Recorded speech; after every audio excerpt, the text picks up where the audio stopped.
বৃহস্পতিবার 12 জুন 2025 বিকেলে আহমেদাবাদ থেকে লন্ডনগামী একটি এয়ার ইন্ডিয়ার বিমান ওড়ার কিছুক্ষণ পরেই বিধ্বস্ত হয়। একজন অলৌকিকভাবে বেঁচে যাওয়া ছাড়া আর কাউকে উদ্ধার করা যায়নি। দুর্ঘটনায় নিহতদের মধ্যে গুজরাটের প্রাক্তন প্রধানমন্ত্রী বিজয় রাফানিও ছিলেন। এয়ার ইন্ডিয়া নিশ্চিত করেছে যে বিমানটিতে থাকা 282 জন যাত্রীর মধ্যে 281 জন মারা গেছেন। বোয়িং 787-8 বিমানটি দুপুর 1:38 উড্ডয়ন করে। 5 মিনিট পর বিমানটি বিমানবন্দর থেকে 5 কিলোমিটার দূরে বিজে মেডিকেল কলেজের হোস্টেলের মেসে আছড়ে পড়ে। সেখানে 100 জনেরও বেশি শিক্ষার্থী দুপুরে খাবারের জন্য জড়ো হয়েছিল। একটি বিশাল বিস্ফোরণের পর দুপুর থেকে ধোয়া একটি উঁচু কুণ্ডলী দেখা যাচ্ছিল।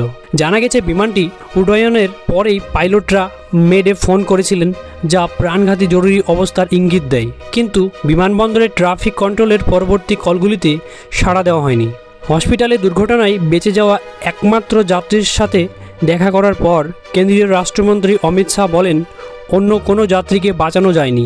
বিস্ফোরণের ফলে 1.25 লক্ষ লিটার জ্বালানি এবং উচ্চ তাপমাত্রার কারণে কাউকে বাঁচানো যায়নি। তিনি বলেন, বেঁচে যাওয়া ব্যক্তির নাম বিশ্বকুমার রমেশ।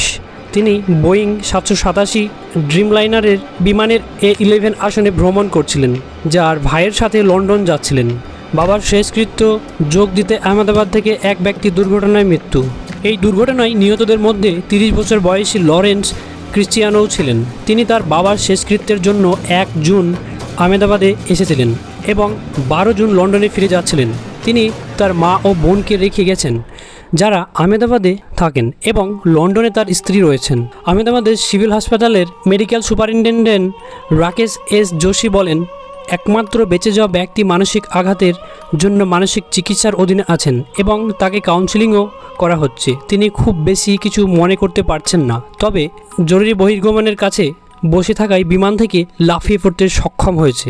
আহমেদাবাদের সিভিল হাসপাতালের মেডিকেলের সুপারিনটেনডেন্ট রাকেশ এস যোশী জানিয়েছেন, 60 জন আহতকে হসপিটালে আনা হয়েছিল এবং তাদের মধ্যে 22 জনকে ছেড়ে দেওয়া হয়েছে। মারাত্মক দুর্ঘটনার পর বিমান ইঞ্জিন নির্মাতা জিই অ্যারোস্পেস, যার ইঞ্জিনগুলি বোয়িং 787 বিমানের ছিল, 17 জুন এর সাথে মিলে একটি বিনিয়োগকারী দিবসের পরিকল্পনা করেছিল। বৃহস্পতিবার 12 জুন 2025 কমিটি জানিয়েছে যে ব্রিফিং বাতিল করা হয়েছে এবং তারা ভারত সফরের জন্য এবং বিধ্বস্ত বিমানের তথ্য বিশ্লেষণের জন্য একটি দল গঠন করবে।